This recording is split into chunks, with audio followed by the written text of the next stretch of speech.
क्या ये प्रोग्राम आपको दिख रहा है? अगर ये प्रोग्राम आपको दिख रहा है तो क्या मुझे इसका आउटपुट बता सकते हो? क्या आएगा आउटपुट? हाँ, इस प्रोग्राम को करने का तरीका। अच्छा, एरर आएगी, क्या आएगा? चलो समझने का प्रयास करते हैं। अब मैं कर क्या रहा हूँ यहाँ पर? ठीक है, कायदे से प्रोग्राम क्या होना चाहिए था?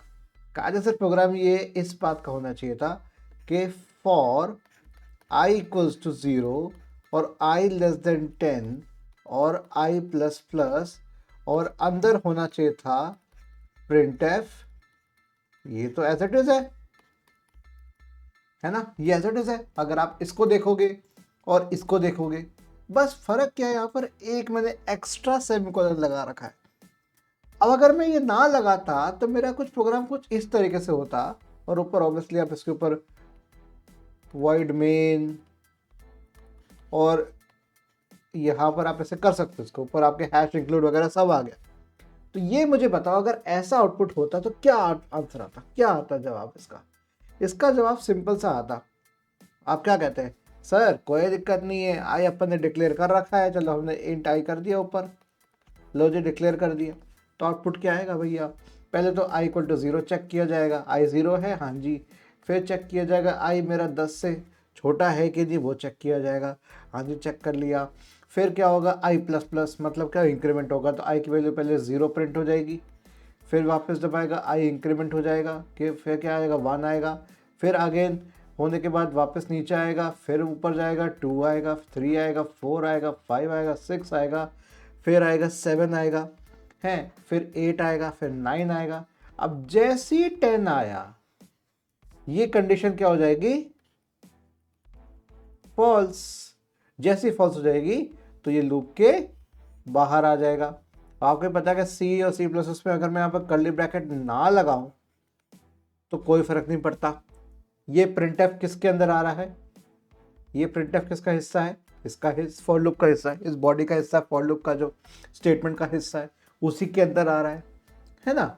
लेकिन लेकिन लेकिन लेकिन लेकिन अगर मैं ये सारा चीज़, सारी बातें अगर मैं इसको हटाता जाऊं और मैं वापस इस पे आ जाऊं, और अब मैं एक चीज़ बस करना चाहूँ, क्या करना चाहूँ, बस आई इक्वल टू 0 है मेरा, इंट आई भी हो रखा, सब हो रखा है, बस अब मैं एक चेंज छोटा सा चाहता हूँ। वो छोटा सा चेंज मैं यहाँ पर कर देता हूँ, सेमीकोलन लगा दिया। अब इस सेमीकोलन से क्या फ़र्क पड़ा? ठीक है, पहले तो हम देखते हैं कि जो कोड मैंने लिखा है इसका आउटपुट क्या आएगा। तो मैं पहले कोड पे गया, कोड मेरा यहाँ पर है, बस मुझे क्या करना है, रन करना है। इस वेबसाइट का नाम भी आपको बता दूंगा, कौन सी, onecompiler.com, फ्री वेबसाइट है। कोई भी तरह के प्रोग्रामिंग आपको करनी हो आप फ्री में कर सकते हो। रन कर दिया, क्या आउटपुट आया, 10। इसको छोड़ो, command failed 7 time out main, छोड़ो उसको। आउटपुट क्या आ रहा है, 10। अगर मैं इक्वल टू 10 कर दूं तो, अब इक्वल टू कर दिया, अब देखो रन, क्या आ गया, 11।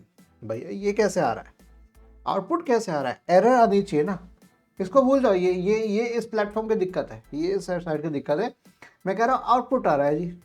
चलो ये हटाता, अगर मैं ये हटाता हूँ तो क्या आता, और ये लेस देन रखता तो क्या आता आंसर मेरा?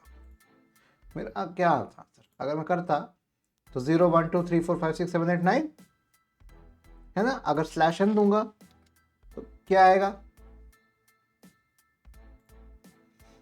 ये आएगा। अच्छा, अगर मैं इंट मेन दे दूं, क्योंकि मैंने यहाँ पर इंट मेन दिया, और यहाँ पर मैं कर देता हूँ रिटर्न 0, क्योंकि ये स्टैंडर्ड जीसीसी वाला फंडा है ना। लो जी, तो हमने कर दिया ये। अब एरर नहीं आएगा, ठीक है। वो एरर इसलिए आ रहा है क्योंकि मैंने वॉइड मेन कर रखा था, रिटर्न 0 नहीं लिखा था, तो अभी नहीं आएगा। अब अगेन मैं यहाँ पे लगाता हूँ सेमीकोलन, अब देखो क्या आंसर आएगा, 10 आया। क्यों आया भाई? अब सवाल उठता है क्यों आया भाई? इसलिए आया क्योंकि पहले क्या था, पहले कुछ इस प्रकार के था, पहले ये था, ये अगर मैं हटा दूं वापस और वापस से पेन ले अपना, तो पहले क्या था यहाँ पर, पहले मेरा यहाँ पर मेरा क्या हो रहा है, मेरा यहाँ पर मेरा लूप एंड हो रहा है, यहाँ क्या हो रहा है, मेरा लूप एंड हो रहा है यहाँ पर। अब लूप एंड यहाँ पर जाके हो रहा है, जहाँ भी लास्ट जैसे ही पहला सेमीकोलन आएगा वहां पे लूप एंड होगा। भले आप इसमें सिंगल स्टेटमेंट लिखो, अगर आप दूसरी को स्टेटमेंट लिख रहे हो उसके एंड में लगा रहे हो तो लूप कहाँ एंड होगा, यहाँ पर जाके एंड होगा। तो जो भी आखिरी स्टेटमेंट है ना वो लूप के अंदर, वहां पे एंड होगा आपका लूप, मतलब जहां पे आपका अंत होता है। फिर घूम के, क्योंकि इसके बाद लूप एंड के बाद ये वापस जाएगा, पूछेगा, चेक करेगा कंडीशन आपकी ट्रू है कि फॉल्स है, बार बार चेक करता है, इसलिए इसको क्या कहते हैं, लूप कहते हैं। ये घूम के जाएगा फिर नीचे आएगा इस तरह से, समझ रहे हो, ये ऐसा पूरा घूमता रहेगा घूमता रहेगा। अब चूंकि यहाँ पर मेरा लूप एंड हो रहा है और मैं अगर इसको मिटाऊँ सारा, ठीक है, ये लूप मेरा यहाँ एंड हो रहा है, ये स्टेटमेंट भी हटा दिया, ये भी हटा दिया, ये भी हटा दिया, ये भी हटा दिया, ये भी हटा दिया, ये भी और ये भी हटा दिया। तो अब हो क्या रहा है यहाँ पर फंडा, जैसे मैंने यहाँ पर एक, मैं इसको अलग से दिखाता हूँ, रुको इसको अलग से दिखाता हूँ। अब जैसे मैंने यहाँ पर सेमीकोलन लगा दिया, एक एक्स्ट्रा सेमीकोलन लगा, तो यहाँ पर क्या होगा, लूप यही एंड हो गया, लूप एंड्स हियर, और यहीं से चलता रहेगा बार बार, ये यहीं पे चलता रहेगा। और इस लूप से बाहर कब आएगा, बाहर कब आएगा, जब कंडीशन फॉल्स होगी। कंडीशन कब फॉल्स होगी, i लेस देन 10 की, जब i की वैल्यू हो जाएगी 10, जैसे 10 के बराबर हो जाएगा तो ये कंडीशन क्या हो जाएगी, फॉल्स, है ना। जब i की वैल्यू 10 होगी तो जैसे 10 होगी तो ये बाहर आ जाएगा और बाहर आके बस मुझे %d करके दे देगा। अगर स्लैशर करके भी लिख दो चलो, तो स्लैशर में क्या एक ही आंसर देना है उसको, तो ये आंसर दे देगा। आ रही बात समझ में। चलिए अब एक और चीज करके देखते हैं। अब मैंने क्या कर दिया, अब इस लूप को मैंने कर दिया उल्टा,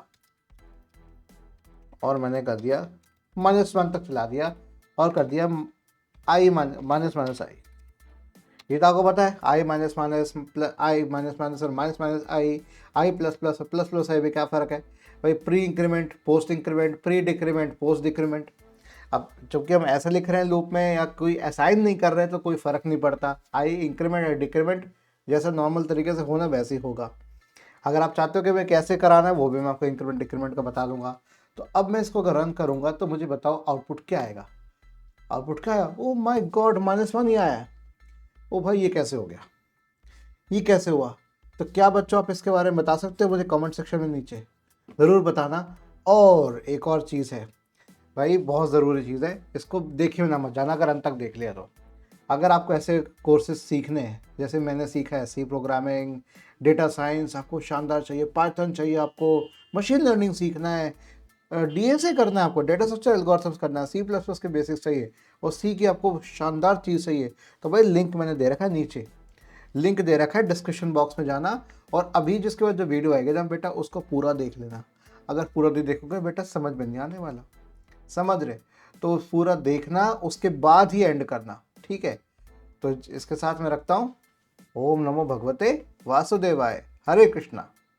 क्या आपका सपना है कि आपको माइक्रोसॉफ्ट, गूगल और नेटफ्लिक्स जैसी कंपनी ज्वाइन करना है 24+ LPA के साथ में? और यदि हाँ तो एक सॉलिड फाउंडेशन चाहिए C++ और डीएसए में। हर टॉप कंपनी चाहे वो गूगल हो या माइक्रोसॉफ्ट हो, अपने पहले राउंड में मोस्ट ऑफ द क्वेश्चन जो उनके होते हैं वो डीएसए से रिलेटेड ही होते हैं। अब देखिए सॉलिड फाउंडेशन एक बार जब आपका बन गया तो इसके बाद आप AI/ML इंजीनियरिंग में जा सकते हैं, आप enterprise software development using Java पे जा सकते हैं, डेटा एनालिसिस यूजिंग पाइथन पे आप जा सकते हैं, फुल स्टैक वेब डेवलपमेंट में आप जा सकते हैं, मोबाइल ऐप डेवलपमेंट में आप जा सकते हैं। और टेक विद्वान आपके लिए लेके आया है प्लेसमेंट रेडी कोर्स जो आपको सिखाएगा हर वो स्किल्स जो आपको टॉप मोस्ट एमएनसीज में जाने के लिए जरूरी है। और इस कोर्स के साथ आपको मिलने वाला है real world project, interview questions, industry recognised certificate और भी बहुत कुछ जो आपको टॉप मोस्ट एमएनसीज में जाने के लिए रिक्वायर्ड है, और वो भी बिल्कुल अफोर्डेबल प्राइस के साथ में। सो टेक विद्वान के साथ आप केवल एक कोर्स नहीं कर रहे हैं, आप अपनी ड्रीम कंपनी के लिए भी तैयार हो रहे हैं। तो अभी टेक विद्वान को विजिट करिए, डिस्क्रिप्शन में दिए गए लिंक को क्लिक करिए और अपनी प्लेसमेंट जर्नी की शुरुआत करिए।